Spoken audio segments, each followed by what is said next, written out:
8 we're still on. Hi, Ed. Pretty heavy duty rule. Let me read it one more time. The Agnosaurians respond to sound. The waters ebb and flow. Let the magician guard himself from drowning at the point where land and water meet. The midway spot, which is neither dry nor wet, must provide the standing place whereon his feet are set. When water, land, and air meet, there is a place for magic to be wrought. Oh, see, Edward showed up. Good to see you, Edward. Right, I'm in a different time zone, so I sort of got in a little late. I'm in Arizona. Oh, you're traveling, huh? Yeah, I think Arizona has a out of the Mountain West time zone, if I remember right. They don't change on daylight savings time. They keep the same. Yeah. Around. Yeah, they try to confuse us down there, I think. Okay, we're going into the section where we cover the cyclic ebb and flow. And this is covered in the rule where he talks about the ebb and flow of the waters.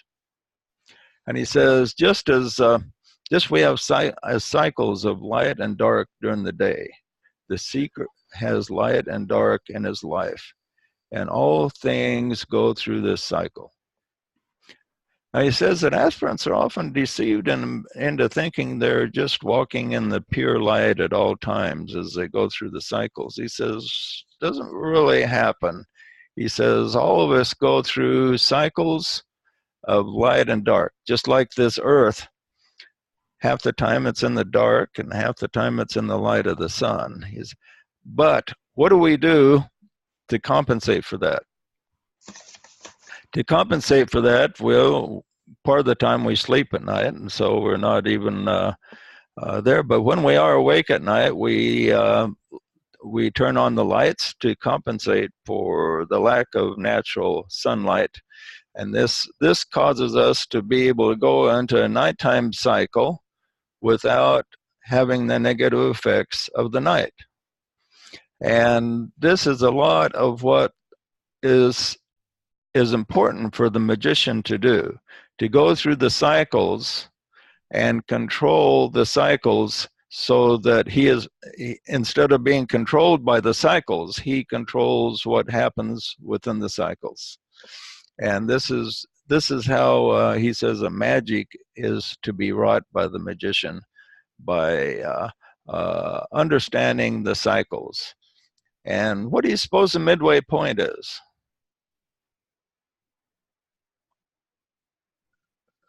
He says the midway point must provide the standing place whereon his feet are set.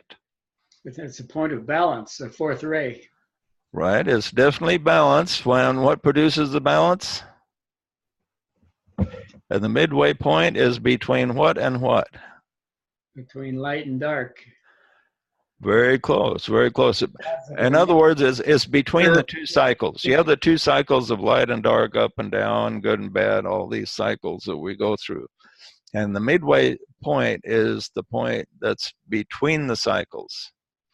And what happens between the cycles that gives the magician power? Why is standing on that spot? Why does that give the magician power?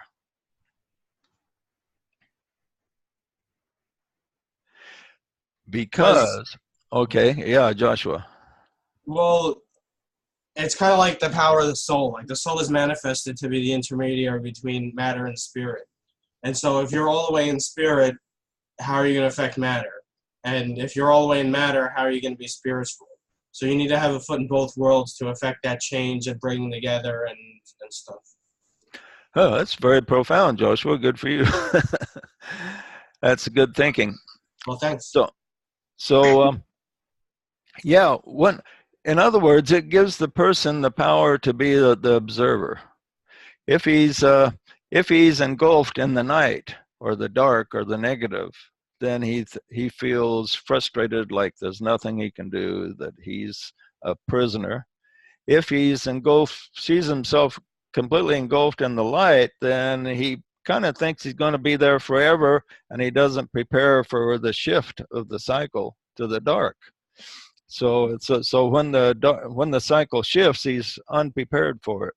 But when he reaches that point to where he sets his feet in between the two cycles, then he can be the observer. He can be the observer and watch the dark and watch the light and know when he's in the dark and know when he's in the light. And when he's in the dark, he can turn on the light like we do right now on the planet Earth. And as DK says, what happens in the physical realm is really symbolic of spiritual reality. So here, when we reach nighttime on the Earth, we turn on the light. Now, we've always done this to a degree, but not to the degree we are able to right now. If you ever looked at shots from the International Space Station of the Earth, you can see the parts of the Earth that are highly populated are really lit up at night. Now, what do you think a satellite photo would have looked like a couple hundred years ago at night? Would have looked kind of like North Korea looks now. It's almost be virtually no light there at all. There would still be some light, but wouldn't be visible from space. And what they did in the old days, they just lit candles or lanterns or torches or something, mainly candles in ancient times. And it's interesting that I was reading about the Middle Ages, that how different it was back then. That if they were in the time of year where it was dark for quite a period of time, a lot of people went to bed when it got dark, but they couldn't sleep for like 12 or 14 hours of darkness. So a lot of people, they got up about like 2 or 3 in the morning, and what they do is they'd look out the window and they'd see if there was a candle in somebody's window. And if there was, that was a sign that they were up too and they were open for conversation. So they'd go outdoors and go down to the neighbor's house where they saw the candle and say, "Hey, you want to talk?" And they would sit together and talk for a couple hours. And that was how people mastered the boredom of the long nights without light the way that we do. So it's interesting to study history to see how different they lived back then. But what's interesting about our situation is the amount of physical light at night has dramatically increased. So when it's night, it doesn't really have to be without light anymore like it was in the old days. What do you think that is a symbol of as far as our society as a whole goes, that there's so much more light now?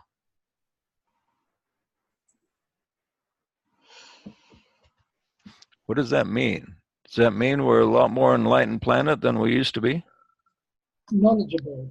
Well, under consideration that it's artificial light, there's a playoff with spiritual light also, but most of the light we're seeing is artificial light.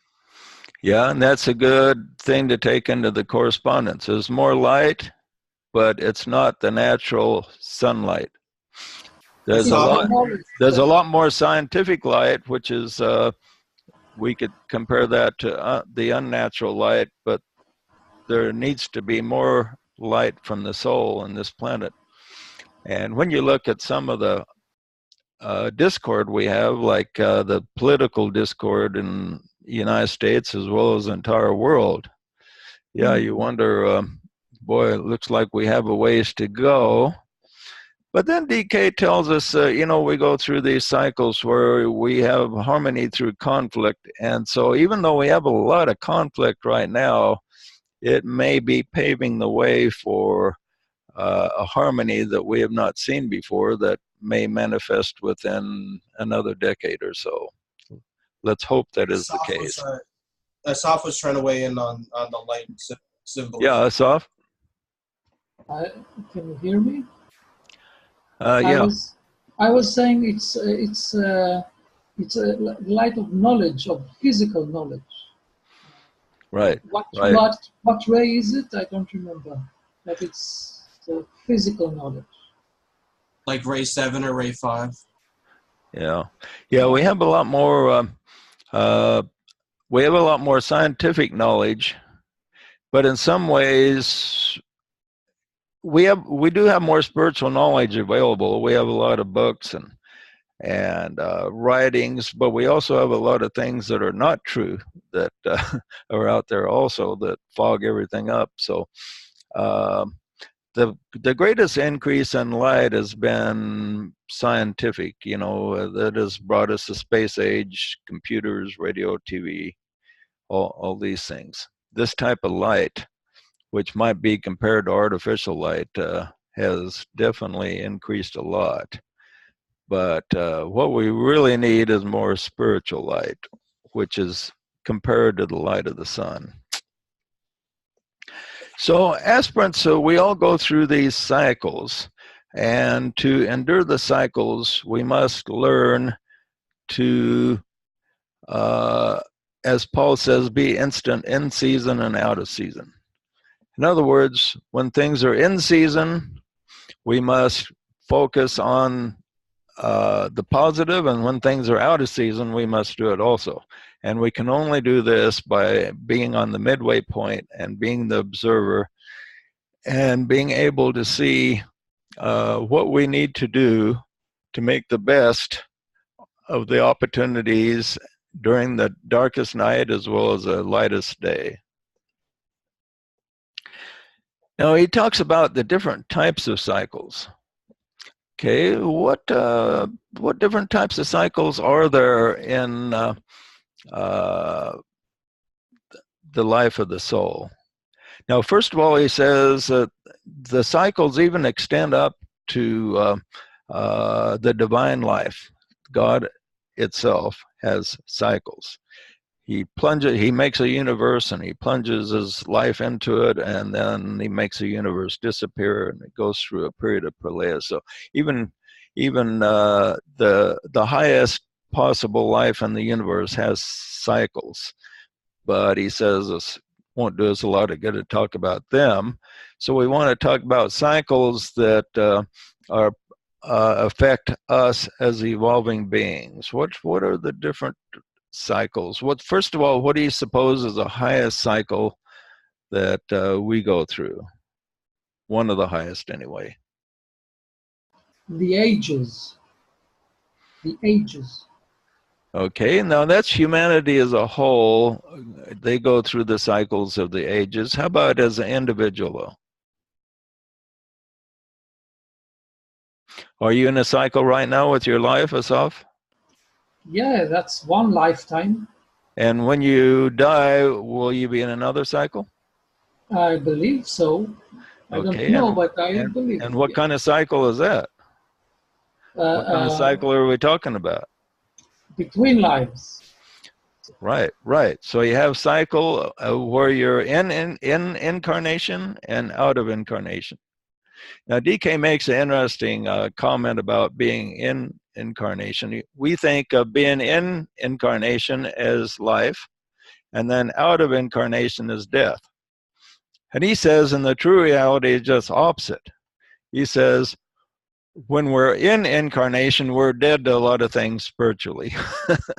But then when we go out of incarnation, we are more alive to the true life, which is our spiritual life. So when we come down here, it's like plunging into a big jar of honey, where if you were wading through a bunch of honey or peanut butter, you would just wade through really slowly because the viscosity would be so high. And it's that like that in this physical reality. We come down here and we're severely limited for spiritual vision here. So we are in the swamp. Right. So we're dead to a lot of things that our soul is not dead to. So it's interesting. He says it's opposite of what everybody thinks. we plunge into physical life and we're really plunging into spiritual death that we have to awaken from. And then when we die and return to the soul, then we go back to being alive again. Of course, we're not completely dead. We're just numbed down here. So it's a lot harder to see truth in this physical world than it is on the higher planes. In the higher planes, it's really obvious, and they don't really have much to argue about when they can see in the same light. But down here, everything is distorted, and because one person has a distorted vision talking to another person with a distorted vision, it produces a lot of friction. They have a hard time seeing things eye to eye. Even many spiritual people do. So it's a lot more difficult here. So this is one of the great cycles of us as individuals, is just birth and death and birth and death, or reincarnation, and being reborn again and again until we are able to unify with our souls. So when we enter this life and mature spiritually, then we escape the material death. We're able to see through a higher angle of vision and remain alive. And Jesus talked a lot about this. He talked about how his words were actually life itself. And if we allowed his words to be planted in us, he told us that this would bring us life. And I think he was speaking of this cycle. We're in this cycle where it's like entering, we came from a great light, and then we came down here where it's entirely dark. And there's different ways to light a candle. And one of the ways to light a candle is have words of life, like those spoken by the Master, planted in our minds, and this like lights a candle within our being. And when enough candles are lit, then we go from death to life while we are still in the physical realm. I see that the same with DK's words. Yeah? DK's words are words of life. Right, right. Yeah, his words are really, really good. Okay. He says, the outstanding cycle for every soul is that of its forthgoing into incarnation and its return flowing back to the center from whence it came. Souls incarnate seeking the light of experience and to gain the light of understanding. So he talks about light as being represented by experience and light being represented as understanding. Understanding, experience leads to understanding, and that helps to turn on the light. Another ebb and flow, he says, is what we experience in the type of life that we live, whether it be an introvert or an extrovert. Introvert would probably be compared to the nighttime, and being an extrovert in the daytime. So we go through these periods, and we also go through periods where we're maybe very religious and spiritual in one life, and another life we may be some type of very loose individual or seen to be loose. So we go through these cycles. One life a person may be a nun, another time and might be a prostitute or whatever. So they wind up experiencing everything. And then when they reach the midway point, they can see that, well, maybe I don't want to be a nun, and maybe I don't want to be a prostitute. I'll decide what I want to be. I'll be something useful. And so reaching the midway point where he becomes the observer, he doesn't feel forced into religious servitude or material servitude, either one. He then reaches a point where he can make that decision. Okay. Now another focus, he says, is on the planes. First, we have the physical, then the astral and mental. And as he arrives at the midway point between spirit and matter, he seeks to bring purpose and control into his life. So there's a midway point between the physical and the astral and the mental. The physical and the astral are really where the battleground is until a person reaches a certain point in evolution. And then he can ascend up to where he becomes an observer and can mentally deduce the cycles. So he can see the dark cycle and the light cycle and decides how he's going to participate. Now, when he becomes the observer, when he reaches this midway point, does this mean that he just lives a completely spiritual life and doesn't have to go earn a living and make money or anything like that, but he just is some monk somewhere, or what does that mean? He must still be in the world. Right. This is, DK is pretty practical this way. He suggests that he talks about people that have their mind just on the spiritual with no connection to the physical. Matter of fact, they've written off the physical. He says these people wind up being of no use to God or man. And have you ever met somebody like that that's just so, hey, his head is so much in the clouds? Not only do you meet spiritual people like this, but some idea people their mind is full of ideas and they want to do this and that, and then pretty soon they switch to another idea and then another idea, and they wind up being of no use to God or man or themselves, and they are always needing help from other people. So what the person needs to do is reach the point between the two extremes and then make use of both of them. In other words, he has to we all have to come down here and make a living, so it's best that we are able to support ourselves. So we have to examine how to do that, and when doing it, then when a cycle is necessary to do that, then plunge into it and get that done. When a cycle is necessary to focus on the spirit, when you see that cycle of opportunity from the midway point, then you plunge into it. In my life, for example, when I married Artie, I just finished with a spiritual cycle, and my soul told me to concentrate on making a living. And she was really enthused about all my teachings. And the wife I just divorced, that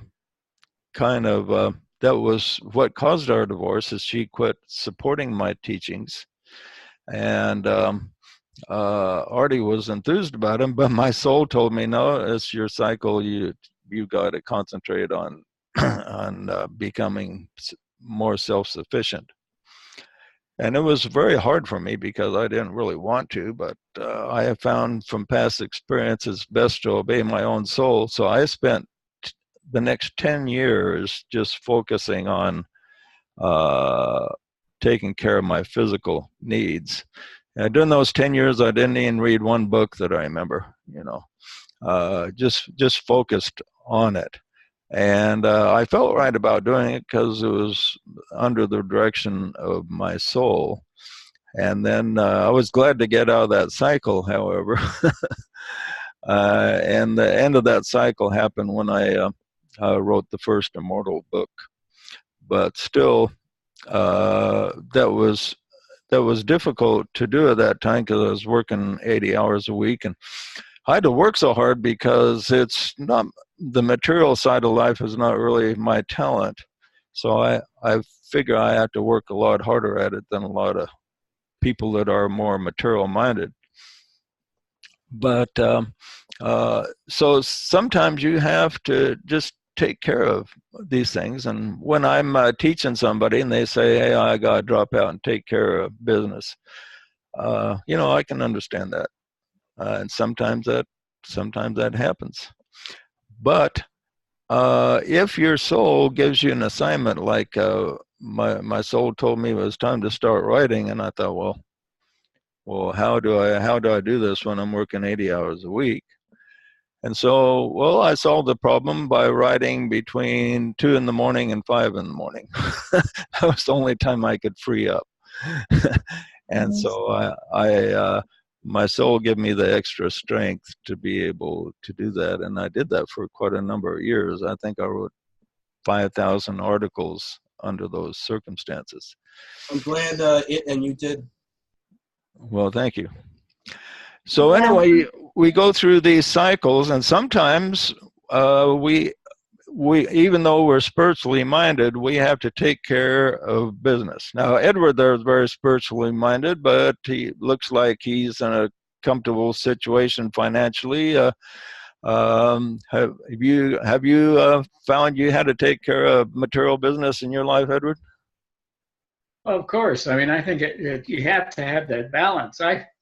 I worked at County of Orange as a surveyor for 18 years, and I started my own business in the surveying business, and I had to do all that. But in the meantime, I went to my usual group meetings where we studied, and I kept my daytime was my work, and my leisure time was my balance.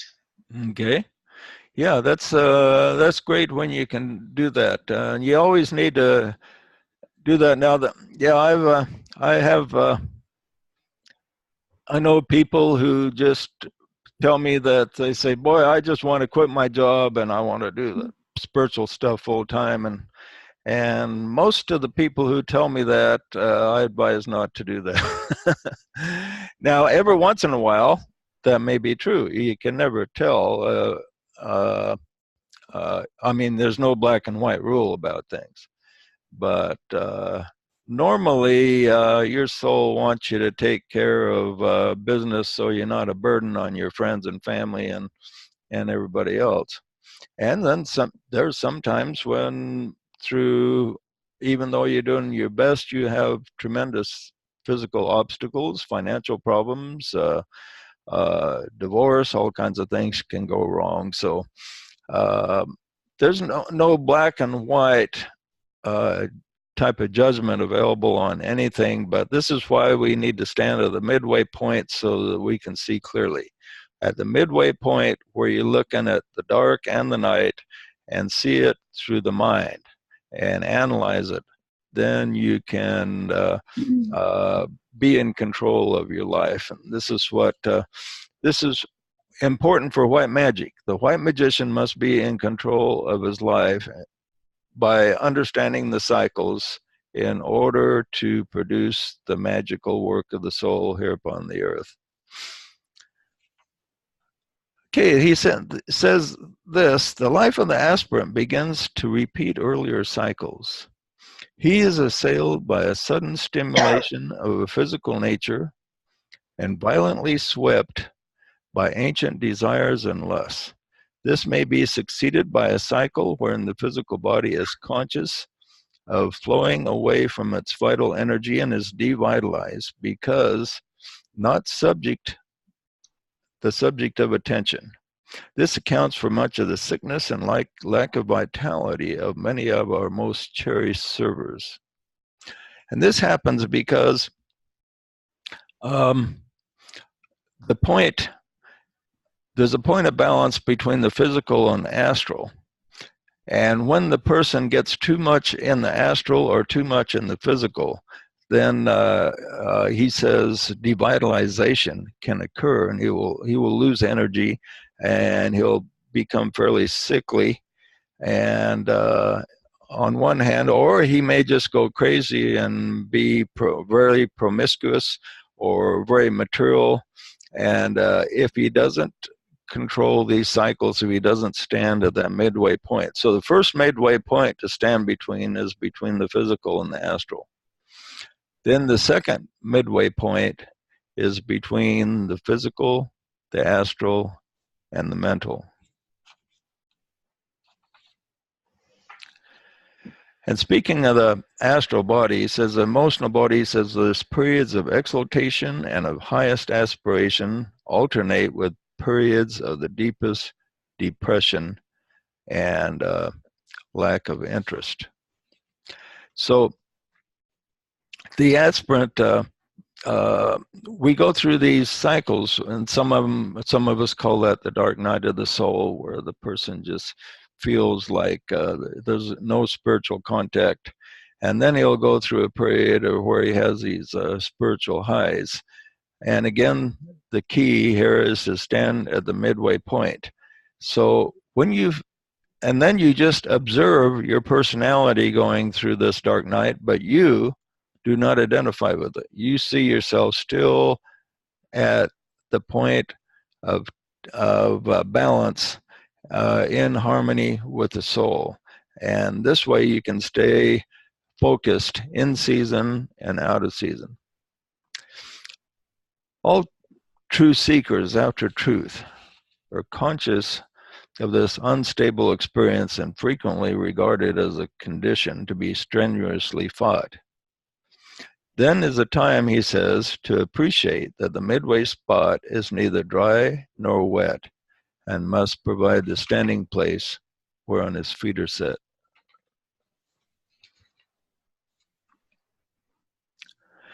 This is a symbolic way of saying that the disciple needs to do two things, needs to realize two things. States of being in this plane do not reflect the state of the soul. The disciple must stand in the soul, in season and out of season. Okay, so keep that in mind. The states your personality goes through. We go through periods like, let's say you have a problem in a relationship, or death in the family, or financial collapse, or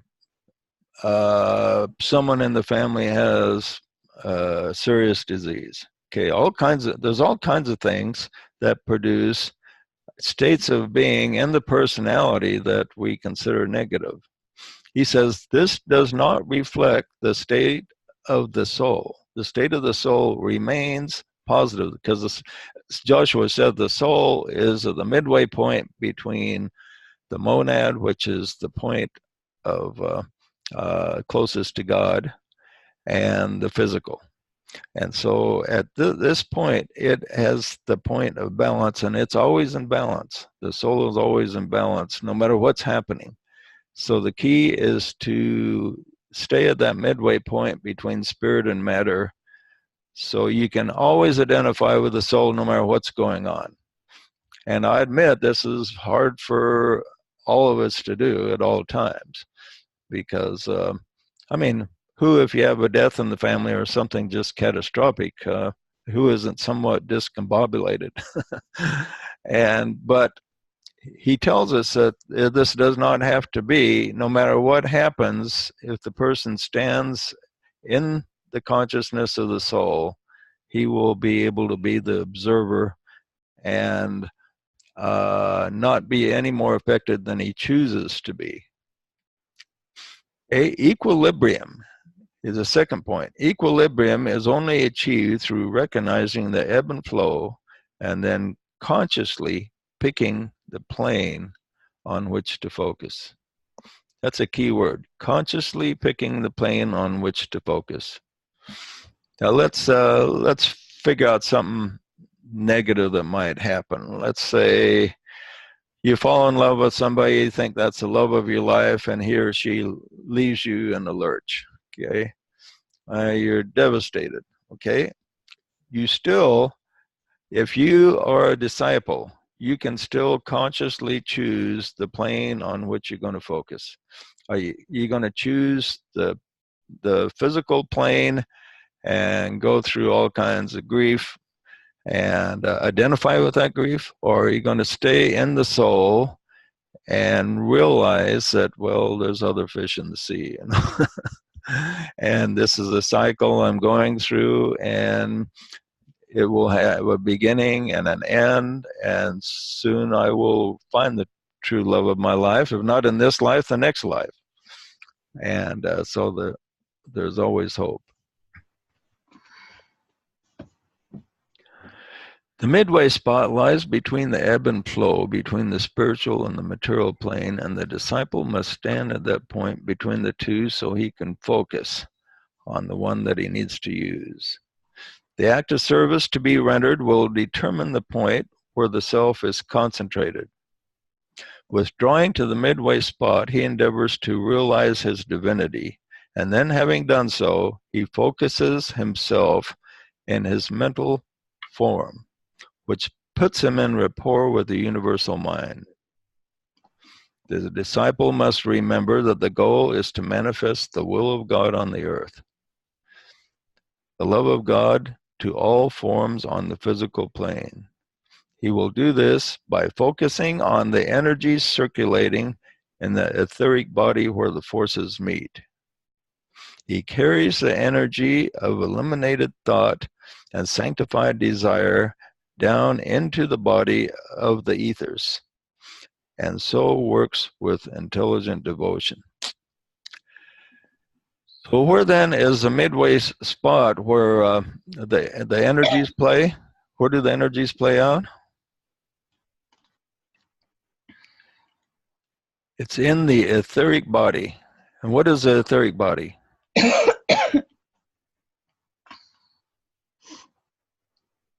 A real body? The etheric body, what is it? Is it a real body? Well, it is a real body. It's called the real physical body because it's what holds our body together and gives it form.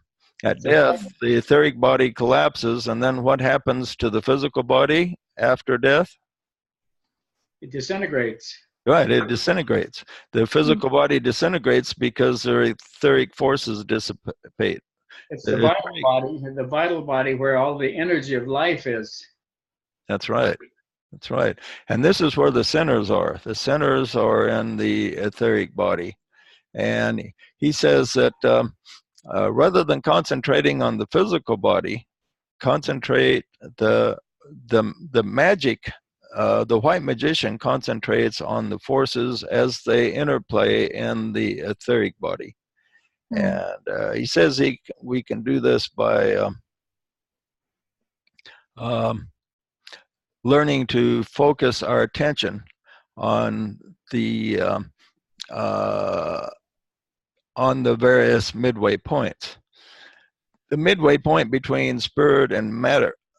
Well, the midway point between the emotional body and the physical is in the solar plexus. But if our solar plexus is the highest that we go, then we cannot arrive at the consciousness of the soul. So we have to add the mind, and the mind is when the mind is linked to the and controls the sacral center, the emotional part, then we can have a midway point, which is manifests as the light in the head. And by focusing on this light in the head, the magician can visualize what he wants to accomplish, can have ideas come into his mind, and these ideas can grow like a baby in a womb, so to speak, but they grow within the head until they're able to manifest, till they get that energy, and then they then the magician concentrates on the centers necessary to manifest the idea. And he says working with these centers is like a magician playing the 7 notes on the piano, so to speak. And we have the 7 centers that are played by the creator to produce the end result that he wants to achieve. And so, okay, any comments or questions before we move ahead here?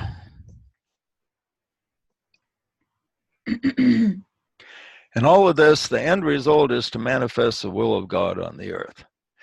The person will pick up ideas, and these ideas will balance around between the mind, the emotions, and the physical, And then he says, when water, land, and air meet, there is the place for magic to be wrought. Now he points out that he doesn't say where they meet, but when they meet. What's the difference between where and when?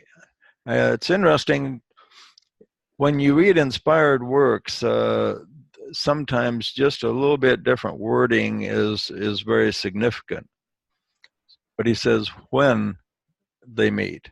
When the mind and the emotions and the physical, meaning the etheric body in particular, when they meet, then magic will be wrought.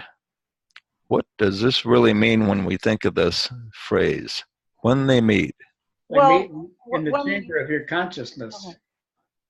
Right. Okay. Somebody Also, else. when you use the word when, you're implying that certain conditions have to be met first. Okay. Right. In other words, the physical, land, water, and air are all there, all the time. So there's no where about it, because they're always located within us. But they have to be brought together so that they interplay. And when they interplay, what happens then? What is produced? Coordinated personality. Right? And the fourth element, what's the fourth element? Land, water, air, and Fire. fire. Right, then the fire is produced. And the fire of the spirit is produced, and then we have pure soul contact, where the spirit and matter interplay, producing the fire. When water, land, and air meet, there is magic to be wrought, and the magic comes from the fire that is produced. He says, somebody, excuse me. I say when fire and water meet, you have steam. Yeah, right. I think he talks about that too in another place. Yeah, the midway spot varies according to spiritual evolution. He says for the aspirant, the midway spot is between the astral and the physical, or the emotional and the physical. So the balancing the emotions and the physical produce the midway spot for kind of the average seeker. For the disciple, the mental plane where the form and soul make contact is the midway spot. And for the advanced disciple and the initiate, the midway spot is the causal body or the spiritual body of the soul, and standing as intermediary between spirit and matter, life and form, the monad and the personality. This is what Joshua pointed out when he said that the soul is a midway spot between spirit and matter. So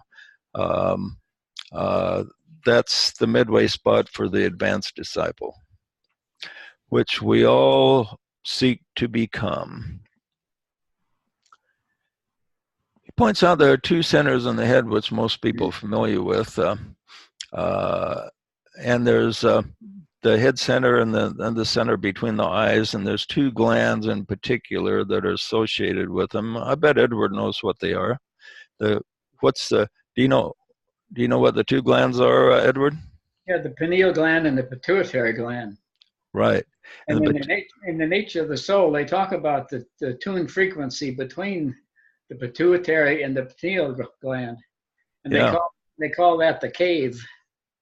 Right, and this cave is where the Tibetan says the magic is to be wrought, where the light manifests and the ideas formulate. Okay. And good. can I say something? What'd you say? Yeah, and actually here, where they call it a cave, in Kriya Yoga, it's called the Master of Masters. And physically, if you slice the head in two, you can actually see like a yogi sitting here. Oh, really? Yeah, it's quite fantastic. Yeah. Huh. Yeah, Can it's you interesting. post a picture of that or something? Hmm? Do you have any pictures of that? Yeah, I have in a book. I can try to find it. Yeah, if you find a picture of that, why don't you post it? That would be interesting. Yeah. Okay.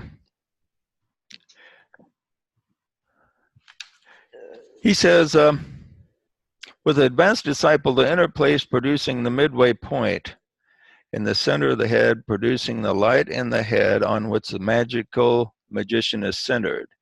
It is neither land or physical or water or emotional. It might be regarded as the vital or etheric body which become the field of conscious service, of directed control, and of force utilization towards specific ends. Here the magician takes his stand, and through the medium of his force or energy performs the magical creative work. And the key to this is found in the ancient occult statement, which tells us that the disciple needs to keep his focus steady in the light. How do we go about doing this? To do this, one has to what? Become aware of the light first, right? And how many are truly aware of the light? And how many are truly aware of how much light there is? But to keep your mind steady in the light, I don't know how often I've given this advice. People have asked me advice about their path and different things, and about half of the time I emphasize the importance of keeping the mind steady in the light. What kind of things pull us away from keeping our attention steady in the light? Well, matter obsesses consciousness. Matter is very magnetic toward drawing us away from the light. Okay, that word magnetic is really a key word, Edward, in the fact that, the energy of matter itself is, visualize it like a magnet, and visualize like us being composed of iron filings. And that magnetic pull is a tremendous pull that pulls us toward it. But we have to be able to neutralize that pull. And this is the difficult part, because the magnetism of the material plane is just there all the time. It never goes away. It never takes a rest. So that magnetic pull is powerful, and it can only be controlled by putting ourselves at the point of balance in between. And the point of balance between spirit and matter, visualize the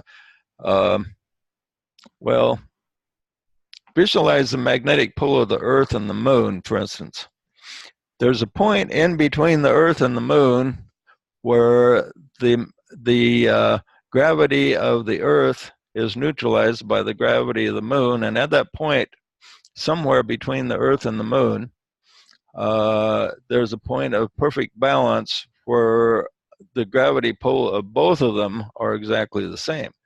And visualize this with spirit and matter. Put ourselves between spirit and matter so the pull of both of them are in balance.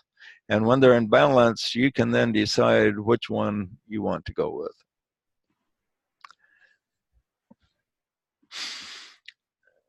Okay, we're told that when water, land, and air meet, there's a place for magic to be wrought. The idea of location is omitted, and only the time equation is considered. Air is symbolic of the Buddhic vehicle on the plane of spiritual love or soul consciousness. Now, this is a little bit different than we learn in astrology. In astrology, air is associated with the mind. But in the ancient wisdom, in interpretation here, air is associated with the Buddhic vehicle, the plane of spiritual love. And the Buddhic vehicle is a plane that connects us to the higher realm where ideas, formless ideas, are originated. And so it takes us from the mind of God to the mind of man. So air, in other words, air is a symbol of that which connects us to the mind of God, which is kind of interesting. The seeker places his focus there, and he projects it to the light in the head to initiate the magical work. He then sends the energy to the 7 centers, and he plays upon them as a musician, and eventually he can withdraw his consciousness to the soul. Okay, that's any more comments or questions? We're near the end of the time here.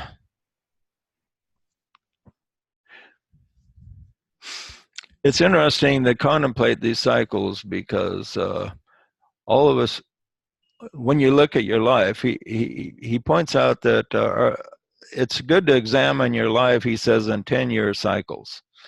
Think of everything that's happened in the last 10 years and then the 10 years before that, and then project 10 years in the future, and you can kind of maybe see where your life may be headed in the next 10 years. And so cycles are extremely important because the most originating principle that there is in the universe is cause and effect itself. Cause and effect is eternal. The interplay of cause and effect actually produces the mind of God itself and creates everything that there is. It's natural cause and effect. And we are part of the cause and effect of the universe itself. And as such, we are eternal along with cause and effect. And so these cycles are really a manifestation of cause and effect. Cause and effect is eternal. Cycles are eternal. And to be the true white magician, one must become a master of cycles. And the masters and the higher lives all study cycles with great diligence so that they can take command of their destiny and accomplish the will of God on earth as it is in heaven, so to speak. Okay, any other comments? Well, I just want to say that in selecting these frequencies of energy, we can use our mind like a radio tuner. We have to tune our mind to these frequencies by our focused, by our intention. Yeah, that's certainly true. Okay, anything else? Let's end by, we'll say the great invocation.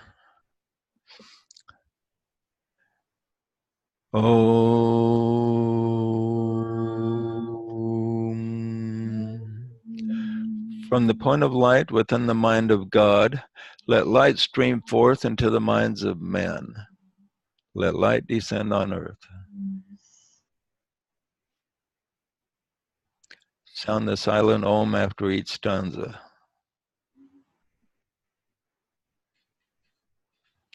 From the point of love within the heart of God, let love stream forth into the hearts of men.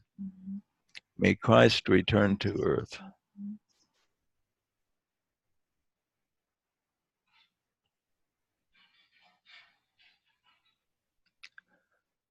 From the center where the will of God is known, let purpose guide the little wills of men, the purpose which the masters know and serve.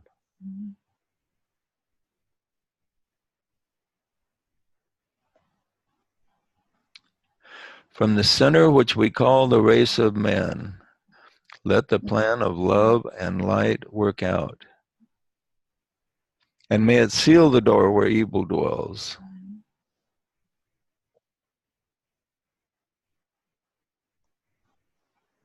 Let light and love and power restore the plan on earth. Om, om, om, om, om.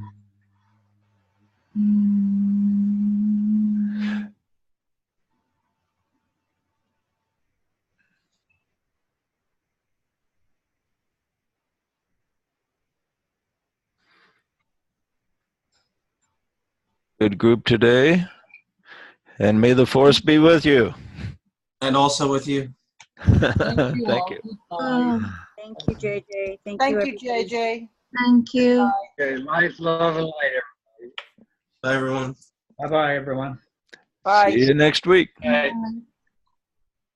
See you on the radio.